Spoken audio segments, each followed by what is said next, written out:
할렐루야! 평신대학교 박성규 총장입니다. 하나님께서는 오늘도 성경 말씀으로 우리의 삶을 인도하십니다. 그러므로 하나님의 말씀대로 살아가는 것이 가장 하나님께 영광 돌리는 것이며 진정 우리에게 행복한 길입니다. 2월에도 주만나와 큐티를 보다를 통해 성경 말씀대로 살아가십시다. 큐티하는 당신이 하나님의 뷰티입니다. 잘 오셨습니다. 우리 서로에게 한번 인사해볼까요? 너무 잘 오셨습니다. 네, 너무너무 잘 오셨고요. 우리 이번 주만나 2월호 본문은 여호수아 13장 15절부터 사사기 1장 21절까지가 됩니다. 그러니까 사사기 본문이 하루 걸쳐져 있거든요. 근데 이제 주로 우리가 여호수아 사사기 본문은 우리가 3월 달에 주로 다루게 되기도 하고 또 다음 본문 세미나 할 때가 사사기 전이기 때문에 오늘은 여호수아서 말씀만 가지고 좀 중점적으로 한번 살펴보도록 하겠습니다. 우리가 지난 시간 여호수아 본문의 전체적인 구성을 좀 살펴봤는데요. 우리 주만나 9페이지에 있는 바이블 가이드에 나와 있는 내용이었죠. 1장부터 5장 12절까지 순종으로 또 예배로 가나안 전쟁을 준비하는 자들의 모습이 나왔습니다. 그리고 5장 13절부터 12장 24절까지 이제 정복 전쟁이 시작되는데 하나 제가 꾸민 말을 붙여놨죠. 거룩한 정복 전쟁입니다. 이게 여호수아에서 너무나도 중요합니다. 단순히 땅을 차지하는 싸움이 아니고요. 거룩의 싸움이거든요. 그리고 이제 14장 1절부터 21장까지 그 땅을 분배하는 일들을 하게 되고 이제 22장부터 마지막까지는 그 땅에 어떻게 정착했는지를 보여주는 어떻게 보면 이 전체 내용을 마무리하는 내용이 등장하게 됩니다. 그래서 우리 오늘 이제 13장 15절부터 보기 때문에 땅을 분배하고 정착하는 내용들이 나와 있죠. 그래서 어떻게 보면 앞의 내용들에 비하면 조금 지루하게 느껴질 수 있습니다. 앞의 내용들은 굉장히 드라마틱한 내용들이 많았잖아요. 요단강에 딱 발을 담그니까 강이 갈라지고 성을 돌기만 했는데 성이 무너지고 하늘에서 우박이 내려서 적군들이 쓰러지고 굉장히 드라마틱한 내용도 있었는데 이제는 그 땅을 어떻게 나눠 갔는지 또 그 땅을 어떻게 차지하고 정착해가는지 나오기 때문에 앞의 내용에 비하면 드라마틱하진 않아요. 그러니까 그 안에 우리에게 주시는 말씀들이 있습니다. 그 부분에 좀 집중해서 좀 봤으면 좋겠고요. 너무나도 안타깝게도 이 뒤로 내용이 가면 갈수록 점점 불순종해가는 모습들이 등장하기 시작합니다. 예. 중요한 거는 가나안 땅에 들어와서 그 땅을 차지하는 게 아니고요. 그 땅에서 거룩하게 구별된 삶을 사는 거였거든요. 그러니까 거룩하게 구별되어 있으면 하나님께서 저절로 그 땅을 주셔요. 근데 그 모습을 조금씩 잃어가는 모습이 이제 하반부에 등장하게 됩니다. 그리고 더 그게 칠한 모습이 3월 달에 보게 될 사사기에 나와요. 사사기를 보면은 이스라엘 백성들이 이렇게까지 타락했네라는 모습들이 등장하기 시작합니다. 너무나도 안타까운 모습이죠. 점점 가나안 땅에 들어가서 거룩하라라고 말씀하셨는데 가나안을 답습해가는 모습들이 서서히 등장하기 시작합니다. 그렇게 우리 좀 다루기 전에 여호수아 하반부를 다루기 전에 지난 강의 때 이야기했던 여호수아의 정말 핵심 키워드 여호수아서 전체를 관통하는 핵심 키워드가 있다고 했었죠. 뭐였나요? 맞습니다. 헤렘입니다. 헤렘. 히브리어로 헤렘이고요. 이 헤렘의 뜻을 풀었으면 완전히 받쳐진 것, 또 멸절하기로 작정된 것이라는 의미를 가지고 있어요. 그러니까 그 땅의 모든 것을 철저히 파괴해서 하나님께 영광을 올려드리는 것. 이게 바로 헤렘입니다. 그러니까 그 땅을 파괴하는 거예요. 파괴하고 전부 다 없애버려서 하나님께 영광을 올려드리는 게 헤렘입니다. 이 키워드가 너무나도 중요해요. 이거를 빼고 보면은 그렇게 잔인한 전쟁일 수가 없어요. 하나님이 너무 잔인해 보여요. 아니 왜 그 땅에 잘 살고 있는 사람들 하나님께서 이스라엘 백성들 보내가지고 다 죽여버리고 다 파괴하게 하고 어떻게 하나님이 이렇게 폭력적이지라고 보여지는데 그게 아니라 거룩의 문제입니다. 그 땅에 잘 살고 있는 게 아니라 죄악 가운데 살고 있는 모든 것들을 파괴하는 거예요. 우상들을 파괴하고 죄된 민족들을 파괴하여서 그 땅에 하나님의 거룩을 세우는 것. 이게 가나안 전쟁의 핵심입니다. 그래서 아까 거룩한 붙였던 게 그거예요. 그들이 그 땅에 들어갔는데 거룩하지 못하면 소용이 없어요. 거룩의 문제입니다. 그래서 지난 시간에 한번 이렇게 질문을 드렸었죠. 하나님께서 이스라엘 백성에게 헤렘을 명령했어요. 근데 만약 이스라엘 백성이 헤렘하지 않고 헤렘해야 될 대상들을 취하게 되면 어떻게 됐죠? 그들도 헤렘의 대상이 됩니다. 그러니까 하나님께서 모든 것을 파괴하라, 모든 것을 없애버리라라고 했는데 없애버리지 않고 남겨두면 그들 자신이 헤렘의 대상이 되는 거예요. 이게 너무나도 중요합니다. 죄악을 진멸하지 않으면, 그러니까 이 헤렘이라는 단어가 한글 성경에서는 진멸하라라고 나오거든요. 진멸. 이 진멸이 굉장히 중요한 키워드입니다. 진멸하지 않으면 내가 진멸의 대상이 됩니다. 그래서 그 모습을 잘 보여주는 사건이 여호수아 7장에 있었죠. 아간. 이스라엘 백성들이 여리고에서 이뤘던 첫 번째 전쟁, 여리고 전쟁에서 승리했어요. 그냥 성을 빙빙 돌기만 하고 외치기만 했는데 성이 무너지고 그 땅을 취하게 됩니다.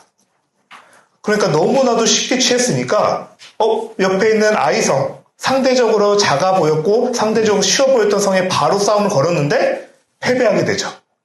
그래서 왜 패배했냐? 제비를 뽑기 시작합니다. 그랬더니 누가 나왔어요? 아간이 당첨됐어요. 아간 한 사람이 죄를 지었습니다. 근데 그 죄가 뭐예요? 그 땅에 있는 것들 헤렘의 대상을 취했어요. 파괴하려고 보니까 불태우려고 하니까 너무 아까운 거예요. 그래서 슬쩍 취하고 숨겨뒀는데 사람을 속일 수 있지만 하나님을 속일 수는 없죠. 그래서 아간이 죽임을 당함으로써 진멸하지 않았을 때 진멸당함으로써 이 여호수아가 얼마나 거룩한 문제인지 그걸 보여줬습니다. 근데 이 헤렘이라는 주제가 여호수아에서 끝나는 주제는 아니에요. 사사기 또 사무엘서까지 계속해서 이어지는 주제가 헤렘입니다. 그래서 이 헤렘의 또 다른 대표적인 예를 보여주는 사람이 바로 이스라엘의 첫 번째 왕이었던 사울이에요. 사울 왕이 왜 하나님께 버림받게 됐어요? 크게 두 가지 죄를 지었잖아요. 사무엘이 기다리지 않고 자기가 제사를 지냈던 것, 또 하나는 하나님께서 아말렉을 쳐서 진멸하라고 했는데 진멸하지 않았어요. 제가 사무엘상 15장 3절인데 제가 한번 읽어볼게요. 사무엘상 15장 3절입니다. 지금 가서 아말렉을 쳐서 그들의 모든 소유를 남기지 말고 진멸하되 남녀와 소아와 젖먹는 아이와 우양과 낙타와 나귀를 죽이라 하셨나이다. 하나님의 명령이에요. 진멸하라. 아이도 남기지 말고 동물도 하나 남기지 말고 진멸하라 라고 했는데 사울이 진멸하긴 했어요. 근데 어떤 걸 진멸했냐? 우리 아래 사무엘상 15장 9절인데 같이 한번 읽어볼까요? 사울과 백성이 아각과 그의 양과 소의 가장 좋은 것 또는 기름진 것과 어린 양과 모든 좋은 것을 남기고 진멸하기를 즐겨 아니하고 가치 없고 하찮은 것만 진멸하니라. 아멘. 가치 없고 하찮은 것은 진멸했는데 좋아 보이는 것은 남겼어요. 진멸해야 할 것을 진멸하지 않았습니다. 그래서 하나님께서 사울이 아니라 다윗을 왕으로 세우시죠. 그러니까 이 헤렘이라는 주제는 계속해서 등장하는 주제예요. 거룩에 관련된 문제고 죄와 관련된 문제예요. 그래서 우리가 이제 오늘 여호수아 하반부의 모습을 보게 될 것이고 또 다음 이제 3월 달에는 사사기 본문을 보게 될 것인데 이들이 얼마나 헤렘에서 멀어져 가는지 그 헤렘의 대상이 되어가는지 그 부분에 주목해서 보시면 우리 역시 이 땅을 어떻게 살아가야 되는지 다시 한번 생각해 보게 됩니다. 너무나도 중요한 주제이기 때문에 다시 한번 다뤘고요. 자, 그래서 우리 주만나 2월호 본문 13장 15절부터 시작되는데 13장 1절을 다시 한번 볼 필요가 있어요. 우리 다시 한번 여호수아 13장 1절 말씀 같이 한번 읽어볼까요? 여호수아가 여호와께서 그에게 이르시되 너는 너희가 많아 늙었고 얻을 땅이 매우 많이 남아있도다. 아멘.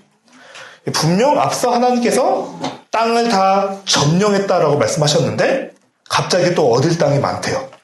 이상하죠?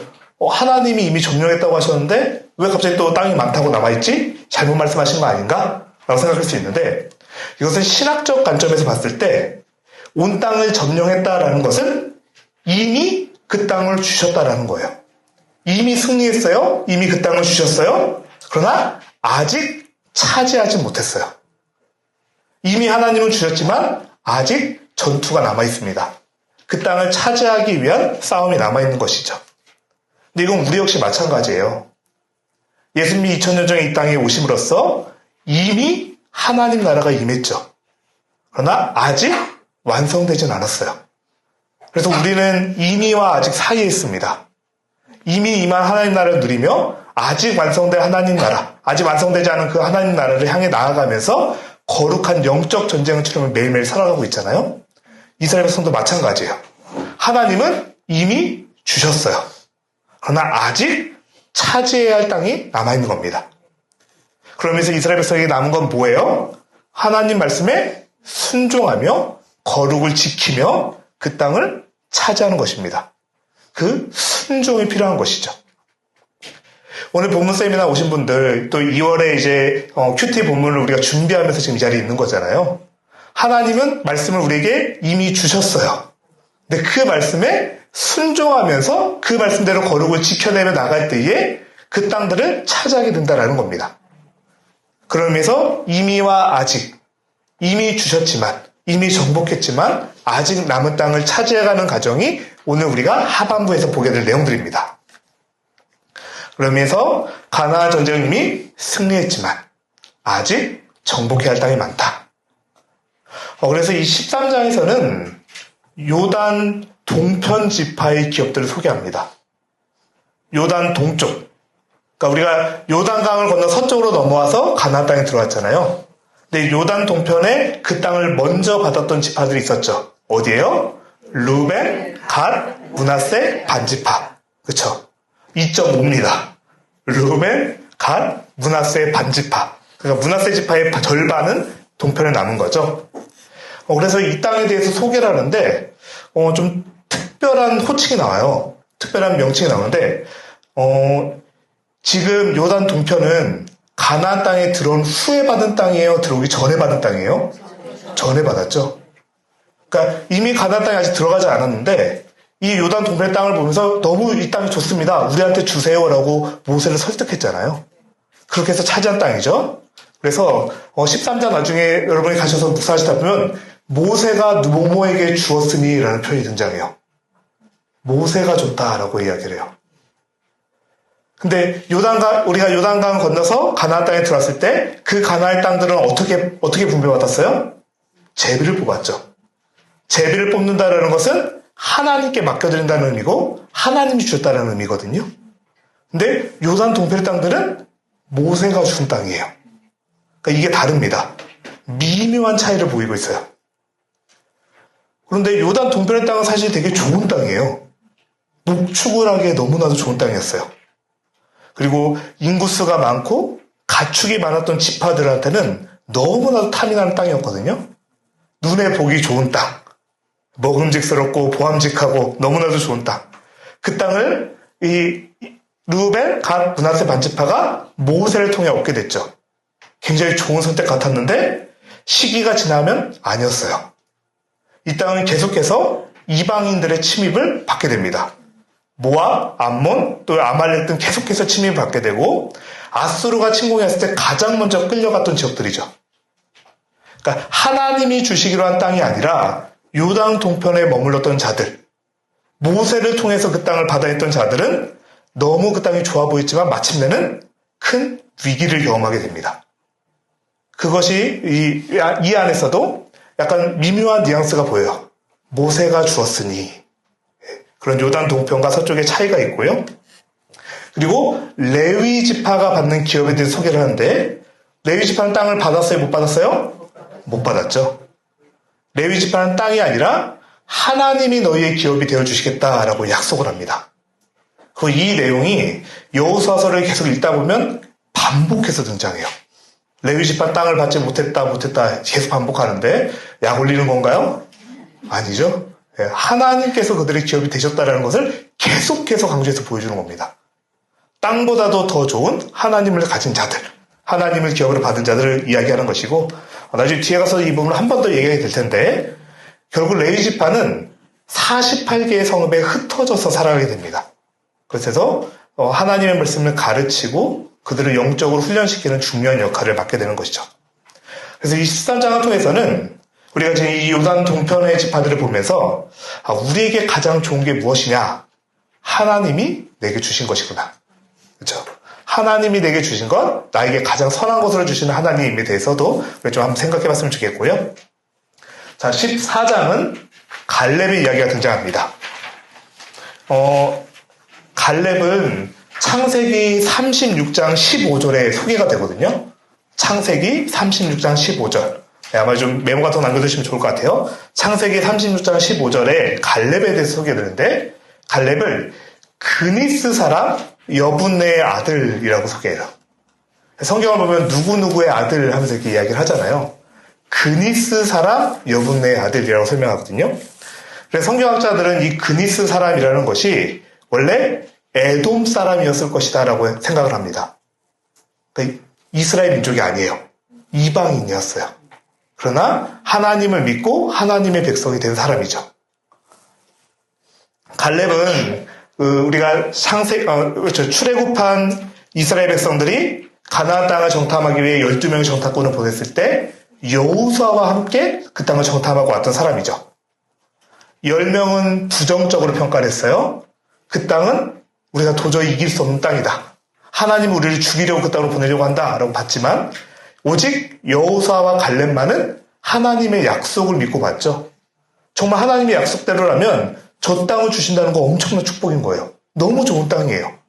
그래서 그 땅을 차지하겠다라고 그렇게 이야기를 했었는데, 그렇게 이스라엘이 불순종하게 되고 결국 가나안을 정탐했던 40일, 하루를 1년씩 계산하여서 40년 동안 광야에서 훈련을 받게 됩니다. 그래서 여호수아와 갈렙 출애굽 2세대만 가나안 땅에 들어가게 되죠. 근데 이 갈렙을 소개할 때 우리가 14장을 보면은 계속해서 갈렙을 이렇게 설명해요. 8절 여호와께 충성하였으며, 9절 여호와께 충성하였음즉, 14절 여호와를 온전히 쫓았습니다. 갈렙은 믿음의 사람이었습니다. 온전히 쫓았다라고 이야기를 해요. 지금 근데 이때 갈렙이 몇 살이냐면 85세예요. 그러니까 가나안 땅을 정탐하고 왔을 때 40세 정도로 생각을 하거든요. 어느덧 45년이 흐른 겁니다. 85세의 노인이 되었는데, 제가 요거는 몇 페이지인지를 안 적어놨네요. 14장 12절 한번 좀 체크해 볼까요? 14장 12절. 네. 14장 12절 30페이지네요. 우리 같이 한번 읽어볼까요? 시작. 그날에 여호와께서 이 산지를 지금 내게 주소서. 당신도 그날에 들으셨거니와 그곳에는 아낙 사람이 있고 그 성읍들은 크고 견고할지라도 내가 여호와께서 말씀하신 대로 그들을 쫓아내리이다 하니. 아멘. 네, 우리 큐티책 30쪽에 있습니다. 30쪽 14장 12절인데 갈렙이 지금 요구하고 있는 거죠. 우리가 너무나도 잘 알고 있는 이 산지를 내게 주소서입니다. 그날에 내게 약속했던 땅을 주세요라고 말해요. 근데 그날이 언제예요? 45년 전이에요. 어떻게 보면. 네, 물론 정확하게 45년 전은 아닐 수 있지만 그때 가나안을 정탐하고 온 후에 말했던 그 땅을 내게 달라라고 요구하고요. 그래서 지금 여기 페이지 옆에다가 좀 우리가 지금 여호수아 14장 방금 12절을 봤는데 그 옆에다 좀 적어 놓으시면 좋을 것 같아요. 이 약속이 어디 나와 있냐면 민수기 14장 24절, 민수기 14장 24절, 그리고 신명기 1장 36절에 나와 있습니다. 혹시 나중에 쭉 큐티 묵상하시다가 이 본문 나왔을 때 맞아, 이 약속이 여기에 기록되어 있구나 찾아볼 수 있겠죠. 신명기 1장 36절, 민수기 14장 24절, 그리고 신명기 1장 36절에 이 약속이 나와 있습니다. 그 땅을 너에게 주겠다라는 약속이 나와 있고, 그래서 그 약속을 다시 언급하면서 무려 45년이 지났지만 그 땅을 다시 언급하면서 나에게 약속하셨던 그 땅 주세요라고 말을 합니다. 그 땅이 그럼 어디예요? 헤브론이에요. 네, 여기 적어놓긴 했지만 헤브론이라는 땅인데, 이 헤브론의 옛날 이름이 기럇 아르바 또는 마므레라고도 합니다. 그러면 지금 갈렙이 이 땅을 달라고 그랬잖아요. 좋은 땅일까요? 나쁜 땅일까요? 당연히 좋은 땅이니까 달라고 그랬겠죠. 좋은 땅이니까 땅 욕심이 좀 있었네. 근데 반대로 생각해 보세요. 좋은 땅이면 힘센 사람이 살까요? 힘 약한 사람이 살까요? 힘센 사람이 살고 있어요. 그 땅은 아낙 자손들이 살던 땅이다라고 이야기를 해요. 그래서 지금 이 헤브론의 옛날 이름이 기럇 아르바라고 했잖아요.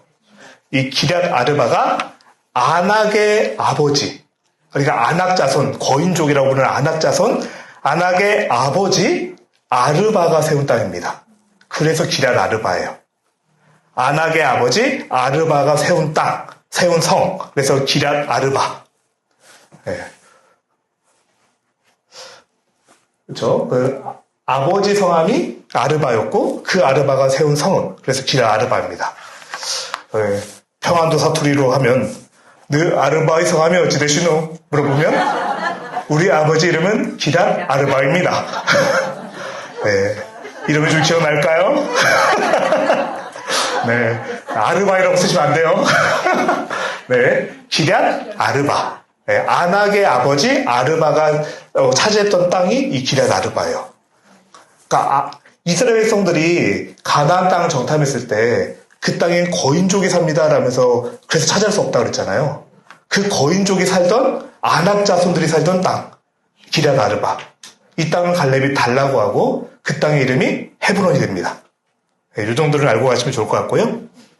그러니까 분명히 그때나 지금이나 똑같아요. 똑같이 아낙 자손들이 살고 있고 엄청난 사람들이 살고 있어요. 근데 갈렙의 나이는 달라졌어요. 85세가 되었어요. 근데 뭐가 또 동일해요? 하나님의 약속이 동일하죠. 그래서 하나님의 약속을 여전히 붙잡고 그 땅은 달라라고 이야기를 한 겁니다. 그러면서 이 14장은 믿음은 편한 땅을 요구하는 것이 아니라 하나님이 약속하신 땅을 달라고 하는 거구나. 약속하신 땅을 선택하는 것. 어떻게 보면 바로 앞에 요단 동편 땅을 차지했던 자들과 반대되는 모습이죠. 여전히 힘든 땅이지만 하나님의 약속을 신뢰하고 달라고 하는 그런 모습을 보여줍니다. 자, 그리고 15장부터 이제 본격적으로 이 땅 분배가 이제 시작이 되는데요. 물론 지금 이미 요단 동편부터 사실 얘기가 된 거지만 가장 먼저 소개되는 지파가 어디예요? 유다 지파예요. 네. 15장에 유다 지파가 소개돼요. 이거는 뭘 보여주냐면 당시 유다 지파가 가장 큰 영향력을 가지고 있었다는 것을 보여줍니다. 유다 지파가 당시 가장 유력한, 강력한 지파였다는 것을 보여줘요. 그래서 아까 14장에는 방금 전에 누가 나왔었어요? 갈렙이 나왔었죠? 갈렙도 유다 지파입니다. 그러니까 계속해서 지금 유다 지파가 소개되고 있어요. 그리고 이 이야기가 이제 15장에서는 또, 그렇죠. 15장에 지금 유다 지파 받은 땅이 이어지면서 그 안에 갈렙에 대한 얘기가 또 한 번 들어가요. 그럼 왜 유다 지파가 이렇게 크게 등장했냐라고 하면 요건 나중에 한번 참고하시면 좋을 것 같아요. 역대상 5장 1절과 2절인데요. 역대상 5장 1절과 2절. 제가 한번 읽어드릴게요. 한번 천천히 들어보세요. 이스라엘의 장자 르우벤의 아들들은 이러하니라.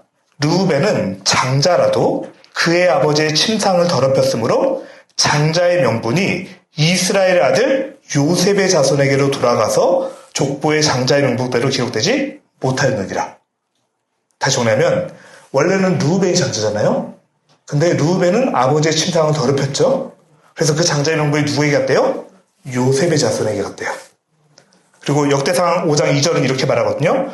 유다는 형제보다 뛰어나고 주권자가 유다에게서 났으나 장자의 명분은 요셉에게 있으니라. 다시 정리해 볼게요.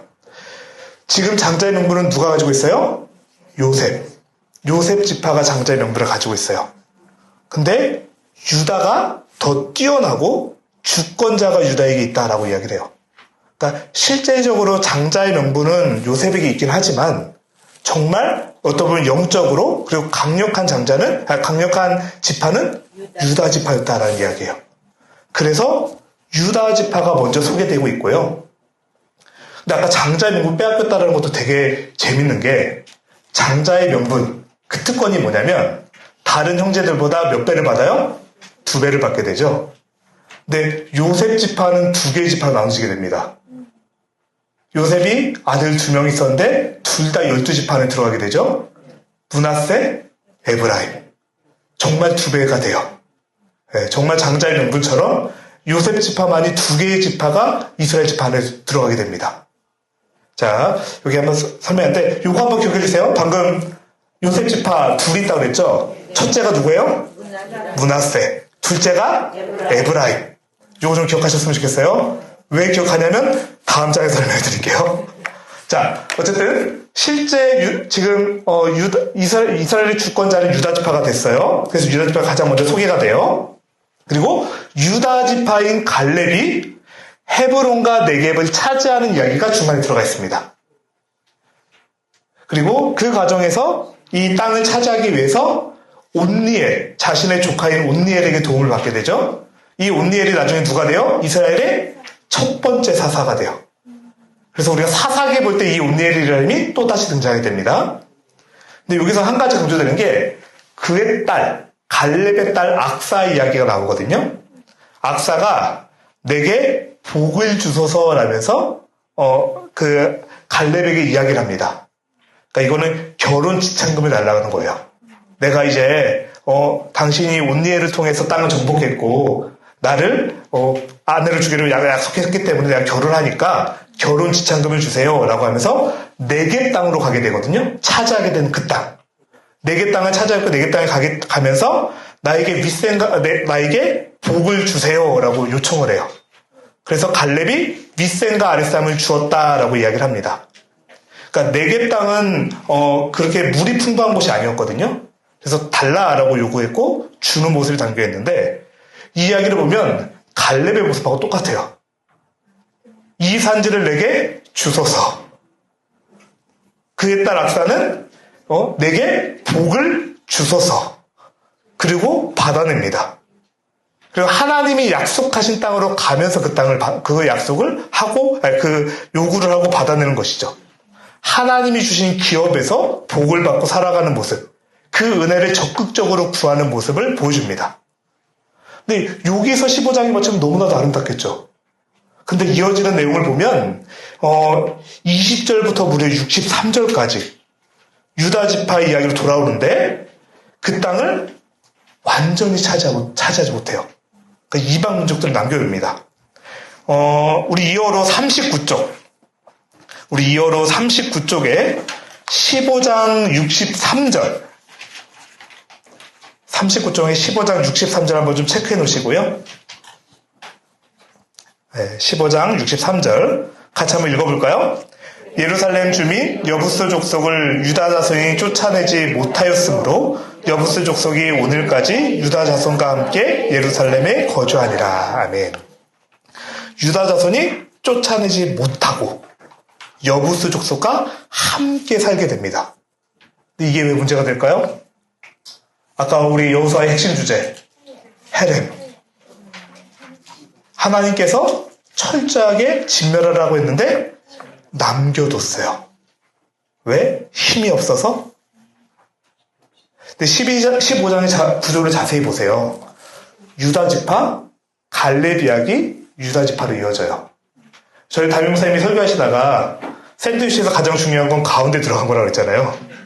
햄이 들어가면 햄 샌드위치가 되고 계란이 들어가면 에그 샌드위치가 되는데 갈렙의 이야기를 보면서 비교하게 되는 겁니다. 갈렙은 85세의 나이에도 불구하고 하나님의 약속을 의지하여서 그 땅을 차지했어요. 근데 유다 지파는 타협합니다. 타협하고 남겨두고 서서히 헤렘의 대상이 되어가는 모습을 보여주는 거예요. 그래서 말씀드렸잖아요. 후반부로 갈수록 점점 더 이스라엘이 이상해져 가요. 얘는 이러면 안 될 텐데 라는 모습들이 계속 나오기 시작합니다. 그래서 남겨두지 못하고 쫓아내지 못하고 남겨두는 결국에 올무가 되는 그런 일이 벌어집니다. 자, 약속의 땅은 분명히 하나님 주신 것이에요. 주어진 것이에요. 그러나 그 복은 믿음으로 구하는 자만이 받을 수 있습니다. 갈렙처럼 딸 악사처럼 믿음으로 내게 주소서라고 믿음으로 구하고 믿음으로 받는 자만이 누리게 된다라는 것이죠. 자, 그리고 16장, 17장은 같이 묶었는데요. 왜냐하면 요셉 지파의 기업이기 때문에 묶어봤어요. 자, 다시 한번 여쭤볼게요. 요셉의 첫 번째 아들이 누구라고요? 므낫세. 둘째가 에브라임. 세 글자가 첫 번째고요. 네 글자가 두 번째예요. 네, 이러면 좀 덜 헷갈리시겠죠? 므낫세, 에브라임. 왜 이걸 계속 강조했냐면 순서가 뒤바뀌었어요. 아까 유다 지파가 가장 먼저 나왔잖아요. 그러면 그 다음에 요셉 지파가 나와야 되는데 원래 순서라면 누가 나와야 돼요? 므낫세가 나오고 에브라임이 나와야 되죠. 근데 순서가 뒤바뀌어 있어요. 16장은 에브라임 지파에 대한 이야기고요. 17장이 므낫세에 대한 지파예요. 이게 이미 뒤집혔잖아요. 이것 자체도 의미가 있습니다. 이건 역시 창세기 내용이 그대로 성취되었음을 보여줘요. 이거 좀 한번 기록해 놓으세요. 창세기 48장 14절입니다. 창세기 48장 14절. 우리가 시간상 걸 다 읽어보진 못하겠지만은 이때 야곱, 이스라엘로 이름이 바뀌었죠. 이스라엘이 자신의 손자인 므낫세와 에브라임을 축복해 주는데 원래 오른손을 장자에게 놔야 되거든요. 근데 이때 팔을 엇갈려서 축복해 줍니다. 그러니까 장자의 축복이 에브라임에게 가요. 그리고 진짜 그것대로 에브라임이 먼저 등장하게 됩니다. 그리고 이후에 므낫세들은 또 어떻게 되냐면 므낫세도 동편에 므낫세 반지파가 있고 점점 나눠지는 모습을 보여주죠. 그래서 이후로는 이 에브라임 지파가 북쪽에 있는 10개 지파를 대표하게 됩니다. 굉장히 강력한 지파가 돼요. 그래서 북쪽엔 에브라임과 함께 10개 지파가 있고 아래쪽은 유다를 중심으로 있죠. 이게 나중에 어디로 이어져요? 솔로몬 이후에 나라가 나눠질 때. 그쵸. 각각의 지파들이 영향을 미치게 되죠. 그러니까 이 모습들이 계속해서 등장합니다. 자, 그리고 여기 역시 다 쫓아내지 않아요. 쫓아내지 않고 점점 남겨두는데 요거는 또 아까 나온 유다 지파랑 조금 다른 모습이 등장하거든요. 좀 봤으면 좋겠는데요. 46페이지 16장 10절 46페이지 16장 10절 체크해 놓으시고 같이 한번 읽어볼까요? 시작. 그들이 게살에 거주하는 가나안 족속을 쫓아내지 아니하였으므로 가나안 족속이 오늘까지 에브라임 가운데에 거주하며 노역하는 종이 되니라. 새로운 게 등장했어요. 노역하는 종이 되니라. 자, 이번엔 49쪽 가볼까요? 49쪽 17장 13절 49쪽에 17장 13절 같이 한번 읽겠습니다. 이스라엘 자손이 강성한 후에야 가나안 족속에게 노역을 시켰고 다 쫓아내지 아니하였더라. 예. 똑같이 노역을 시켰다라는 이야기가 등장해요. 그러니까 종으로 부렸다, 노예로 부렸다라는 거죠. 왜요? 쫓아내는 것보다 그게 더 이득이거든요. 그들을 힘들게 싸워서 다 쫓아내는 것보다 그들에게 허드렛일 시키고 종으로 부려먹으면 경제적으로 이익이 되잖아요. 그러니까 경제의 논리를 따졌습니다. 하나님께서 진멸하라 하셨는데 남겨두고 경제의 논리를 따라서 그들에게 이익을 챙기기 시작해요. 그렇게 공존하기 시작합니다. 점점 더 헤렘의 대상이 되어가는 모습이 보이는 것이죠. 근데 여기에도 특별히 아까 15장에 유다 지파 이야기할 때 누구 이야기가 있었어요? 갈렙이 이야기가 있었죠. 여기도 보면은 이 요셉 지파 이야기, 그 중에서도 17장 므낫세 지파 이야기를 할 때 하나가 끼어 들어가는 내용이 있습니다. 바로 슬로브앗의 딸들의 이야기예요. 9일차 48쪽인데요. 이건 아마 중간에 껴있어서 그냥 보시다 보면 놓치실 수가 있을 것 같아서 말씀을 드려요. 48쪽에 가서 쭉 27장 1절부터 11절까지 쭉 있죠. 맞나요? 제가 지금 책을 다 펴볼 시간이 없어서 죄송해요. 잘못 말했네요. 17장 쭉 내용들이 있죠. 거기서 3절부터 6절까지를 한번 묶어보시겠어요? 네, 48쪽 17장 내용 중에서 3절부터 6절까지 한번 묶어보세요. 이 이야기가 슬로브앗의 딸들의 이야기입니다. 그러니까 중간에 쏙 들어가 있어요. 여기 나중에 제가 지금 왜 헷갈렸냐면 여기 읽을 때 옆에다 적어 놓으세요. 민수기 27장 1절부터 11절까지. 민수기 27장 1절부터 11절까지. 이 부분에, 이 민수기에 슬로브앗의 딸들 이야기가 등장합니다. 그러니까 시점이 또 차이가 있어요. 갈렙이 45년 전 그 땅을 정탐하고 와서 받은 약속을 지금 85세가 되어서 요구했잖아요. 이 슬로브앗의 딸들도 민수기 27장에 배교되는 광야를 배경으로 하고 있습니다. 그러니까 지금 여호수아와 이 민수기 27장은 그 시대적으로 간극이 있는데 똑같이 슬로브앗의 딸들 등장해요. 무슨 이야기냐면 가나안 땅의 동편 말고 가나안 땅에 정착한 므낫세 반지파의 6개 족속이 있었거든요. 근데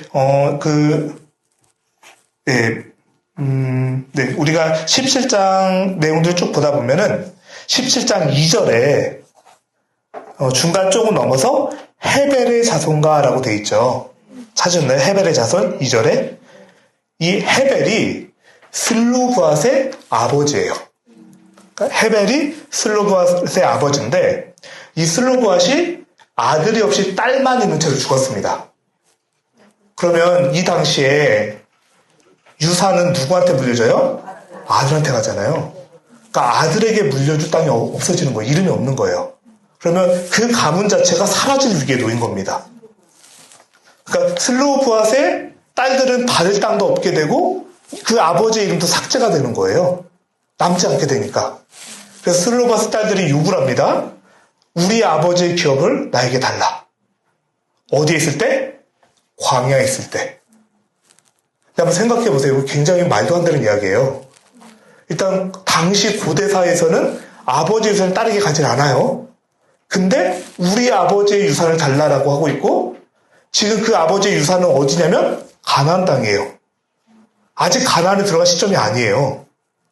그들은 지금 광야에 있는데 하나님께서 우리 아버지에게 장차 주실 그 가나안 땅, 그 가나안 땅의 기업을 우리에게 달라고 요구한 거예요. 비유를 들면은 우리 아버지가 20년 후에 로또 당첨될 것 같은데 그 유산 나에게 주세요라고 말을 하는 거예요. 일어나지도 않은 일이고 그 땅의 실체도 지금 없어요. 근데 지금 이 슬로브앗 딸들은 뭘 요구하고 있는 거예요? 하나님의 약속을 의지해서 그 광야에 있을 때 우리 아버지의 기업을 우리에게 달라. 심지어 아들도 아니고 딸들인데 그것을 달라라고 요구한 것이고 그 약속이 한참의 시간이 흘러서 지금 가나안 땅에 도착해서 받게 된 겁니다. 이렇게 보면 굉장히 특이하죠? 그 갈렙하고 같은 거예요, 사실은.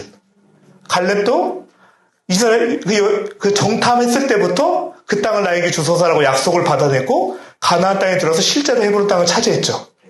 이 슬로브앗 딸들도 광야에 있을 때 아버지가 죽었어요. 근데 나중에 가나안 땅에 들어왔을 때 우리 아버지에게 주시기로 하신 기업 나에게 주소서라고 그 약속을 받아냈고 실제 이제 가나안 땅에 들어와서 그 약속으로 기업을 요구한 것입니다.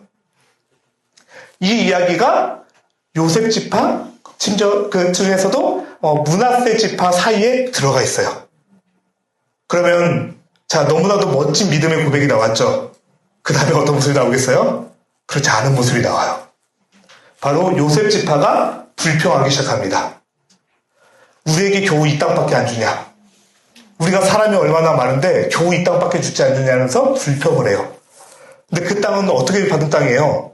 하나님께서 제비를 뽑아주신 땅이거든요. 그러니까 하나님이 주신 땅을 불평합니다. 우리 너무 적다. 우리 사람이 많은데 왜 이 땅을 이것밖에 안 주냐라고 했고 그때 여호수아가 너희가 스스로 개척하라. 그럼 너희가 가서 차지하라라고 말을 하니까 그때부터 막 갑자기 변명을 해요. 그 땅 차지해봐야 우리한테 얼마 안 된다. 그리고 그 땅의 주민들 철병거 가지고 있어서 힘들다. 불평하는 모습이 등장하기 시작합니다. 그러니까 점점 이 모습이 뭔가 얘네 원래 거룩한 모습이었는데 원래 되게 믿음이 좋았는데 모습에서 점점점 멀어져 가는 모습이 등장해요. 근데 그 이야기가 앞에서는 그 갈렙을 통해서 또 이 16장과 17장 요셉 지파에서는 슬로바스 딸들을 통해서 비교가 되면서 나타납니다. 그래서 똑같이 계속 앞에 내용과 비슷해요. 약속의 땅일지라도 그 열매는 믿음으로만 누릴 수 있습니다. 심지어 그 약속의 실체가 보이지 않는다 할지라도 믿음으로 구하는 자에게 그 땅이 임한다는 것을 보여주는 거죠. 자, 그리고 18장부터 19장 여기도 묶었는데요. 이제 나머지 지파들에게 땅이 분배되는 이야기가 등장하는데 18장에 들어가면서 한 가지 전환점이 생겨요. 실로의 회막을 지은 이야기가 등장합니다. 이게 18장 1절, 우리 54쪽 18장 1절 같이 한번 읽어볼까요? 이스라엘 자손의 온 회중이 실로에 모여서 거기에 회막을 세웠으며 그 땅은 그들 앞에서 돌아와 정복되었더라. 실로에 성막을 세우게 됩니다. 그러니까 예배를 세우게 되는 거죠. 그러니까 아무리 삶이 분주하고 아무리 땅을 나눠 갖는 게 중요하다고 해도 예배보다 먼저가 될 수 없습니다. 그래서 이제 이스라엘 백성이 가나안 땅에 들어와서 예배를 세우는 모습을 보이게 되고요. 자, 지금까지 5지파가 땅을 받았어요. 요단 동편, 르벤, 갓, 므낫세 반지파, 그리고 15장 유다 지파, 16장과 17장은 요셉인데 누가 먼저 나왔다? 에브라임. 므낫세가 첫째인데 뒤로 갔죠. 그래서 에브라임, 므낫세, 16장, 17장. 이렇게 보면 좀 전체적인 구약 기억이 나시죠? 네, 안 나시면 죄송합니다. 네, 요단 동편에 대한 이야기, 유다 지파에 대한 이야기, 16, 17장은 요셉 자손인데 에브라임이 먼저 나오고 나머지 므낫세 반지파. 왜 므낫세 반지파예요? 가나안 땅에 있는. 그쵸. 자, 근데 아직도 그러니까 7개 지파가 남은 거죠. 그래서 여호수아가 그들을 책망합니다. 어느 때까지 지체하겠느냐. 그러니까 한동안 아마 이 분배받는 게 중단되었던 것 같아요. 그래서 각 지파에서 3사람씩 해서 땅의 지도를 그려와라. 라고 하고서 이제 땅을 나눠줬는데 18장 이제 11절부터는 이제 베냐민 지파 받은 땅이 나오고 19장은 시므온, 스불론, 이사갈, 아셀, 납달리 단지파가 등장합니다. 물론 우리가 읽다 보면은 막 지파가 이 지파의 경계는 어디서부터 어디요라고 이야기가 쭉 나오기 때문에 우리가 보면은 여기가 어딘지도 모르겠고 난 거기가 뭔지도 모르겠는데 뭐 이렇게 자세하게 이야기하나라는데 정말 하나님께서 정확하게 구별을 나누셨다는 뜻이에요. 그래서 우리가 지금 크게 보기 때문에 이렇게 나눴는데 이제 본문 우리가 막상 큐트를 시작하면은 이게 무슨 말이야? 이 땅이 어디야? 라고 생각이 됐었는데 우리 주마늘 옆에 잘 또 설명이 돼 있죠. 네, 그 내용들을 참고하시면서 묵상하셨으면 좋겠고요. 자, 그렇게 이 12지파가 모두 땅을 받게 되고 나서 그제서야 여호수아가 땅을 분배받습니다. 네. 사실 여호수아는 지도자잖아요. 내가 제일 좋은 땅 달라고 할 수 있잖아요. 근데 가장 마지막에 받게 되고 그렇게 받게 된 땅이 딥나세라입니다. 정말 겸손의 어떤 그런 리더십을 보여주는 모습이죠. 그래서 이 여호수아의 리더십이 어떤 것이었는지 한번 우리가 생각해 보게 됩니다. 자,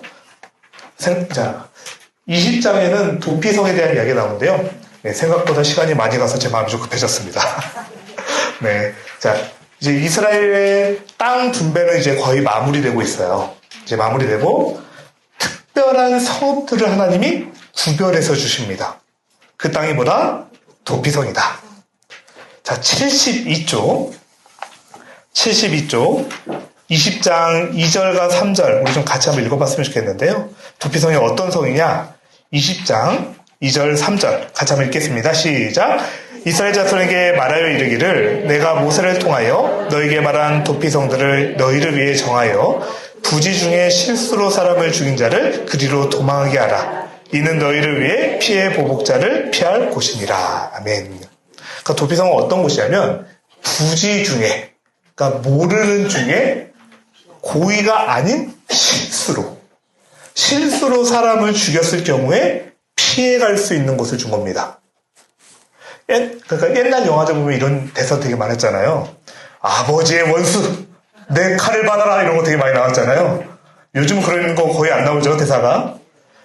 그러니까 오늘날은 이제 법치제도가 되게 당연하게 생각해서 개인적인 복수로 사람을 죽이면 그 사람 당연히 안 된다고 생각을 하잖아요. 근데 이 시대는 법보다 주목이 가까운 시대예요. 그래서 개인적인 피해 복수가 너무나도 흔했습니다. 그런데 문제는 전혀 살해할 의도가 없었어요. 정말 실수로 어쩌다가 그 사람이 죽게 된 거예요. 오늘날 우리가 생각하면 그래요. 아니, 당연히 실수로 사람을 죽였어도 감옥에 가야지. 당연히 죄값을 받아야지 라고 생각을 하잖아요. 근데 이 고대 근동의 사회적 풍습이 뭐냐면 누군가가 내 친족이 죽음을 당했어요? 무조건 복수해야 돼요. 그러니까 복수하게 되면 또 어떻게 돼요? 이쪽에서 또 복수를 하는 거죠. 계속해서 피해 보복이 일어나는 겁니다. 하나님께서 그것을 이 도피성 제도를 통해서 끊으신 거예요. 하나님이 약속하신 땅이 피해 땅, 죽음의 땅이 되지 않도록 하나님께서 도피성이라는 제도를 주셨고, 이 도피성은 아무나 들어가는 게 아니고요. 정말 그 사람이 고의로 사람을 죽인 건지 아닌지 사람들이 그 앞에서 이제 심판을 해서 들여보내줍니다. 그리고 이 사람이 그 도피성 안에서만 살아야 되고요. 도피성에서 나올 수 있는 시점이 있는데 언제냐면 그 성의 대제사장이 죽었을 때 나올 수 있어요.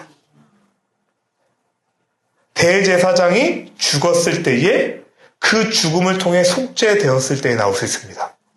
그러니까 이걸 뭘 보여주냐면 영원한 대제사장이신 예수 그리스도. 그 예수 그리스도의 대속적 죽음을 이 도피성 제도가 보여주고 있어요. 그래서 이 도피성이 보면 20장 7절과 8절에 나와 있는데 7절은 서편에 있는 세계가 나오고요. 8절은 동편에 있는 세계가 나와요. 그래서 지금 제가 AI한테 좀 그려달라고 그랬거든요. 그려달라고 했는데 진짜인지 알 수가 없잖아요. 그래서 저도 이제 그 다른 이제 성경 주석이나 이런 거 찾아봤는데 비교적 굉장히 비슷한 위치에다가 갖다 놨더라고요. 네. 근데 그림을 보면 어떻게 돼 있냐면 약간 지파들의 경계 쪽에 있습니다. 그래서 어떤 성경학자들은 그렇게 얘기를 하더라고요. 누구든지 살인을 저질렀을 때 하루 정도 열심히 달려가면 도달할 수 있는 거리에 있었대요.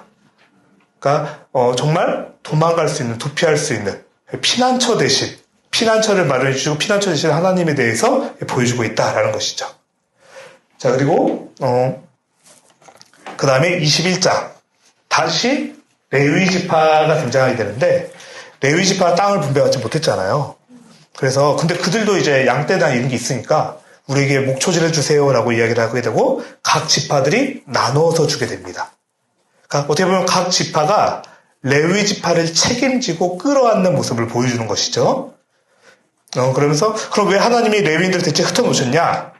이 레위인들은 각 지파의 성읍에 흩어져서 그들과 함께 살면서 하나님의 말씀을 가르치고 제사장의 직분을 수행하면서 영적 중심을 잡아주는 역할을 하게 됩니다.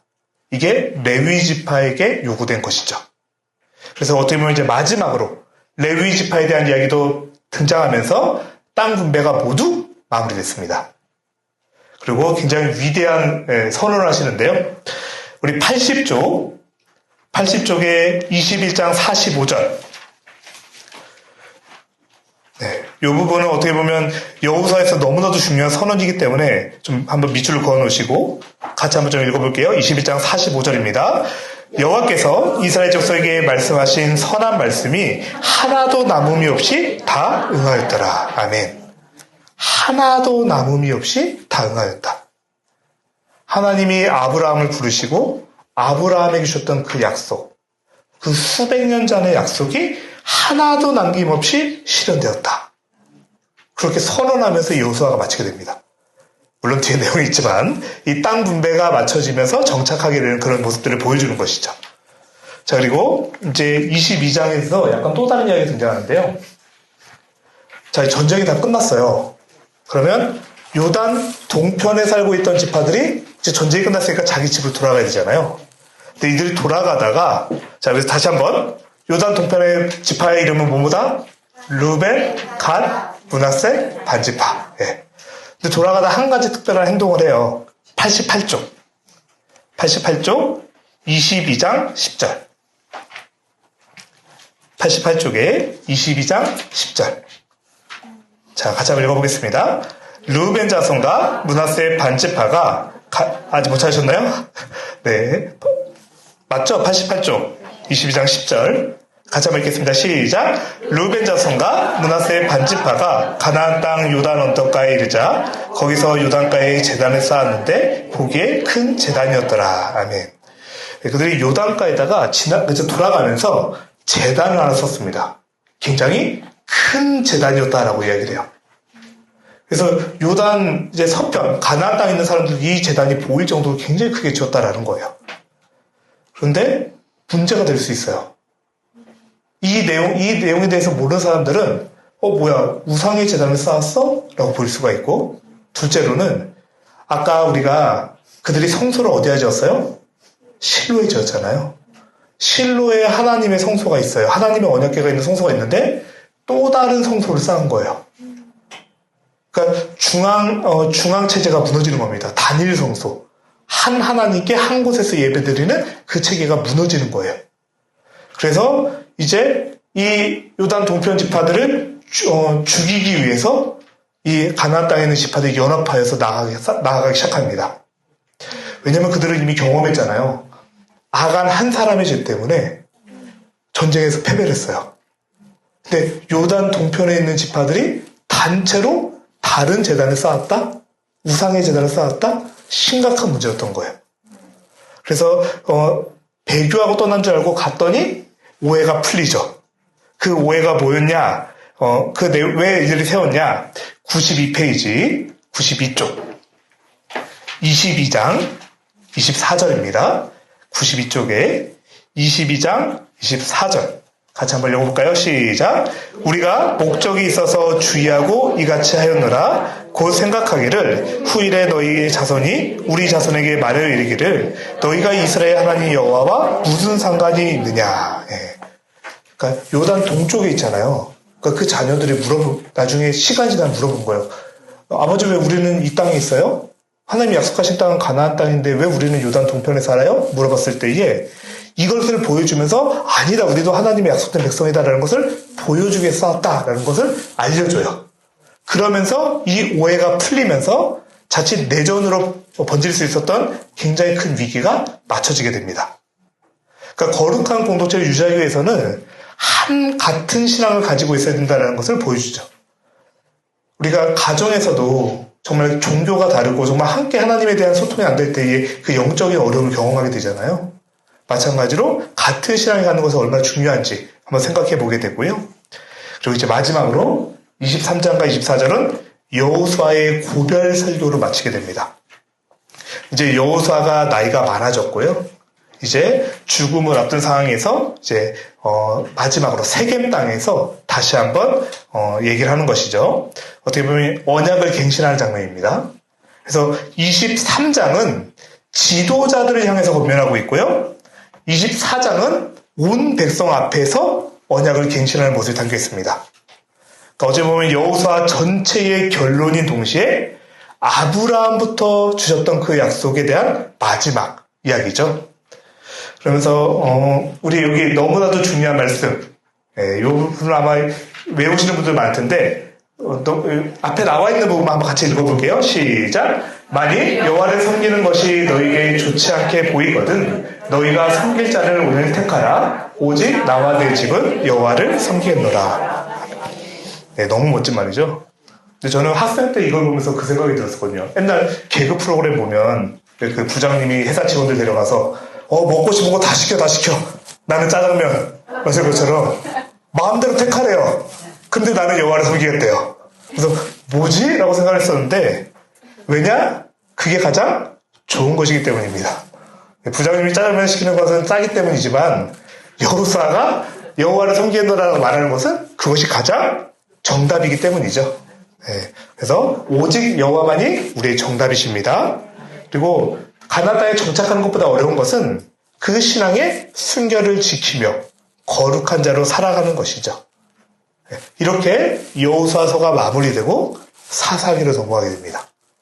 그래서 사사기로 가게 되면 정말 너무 심각해져가는 이스라엘 백성의 모습을 보게 될 거예요.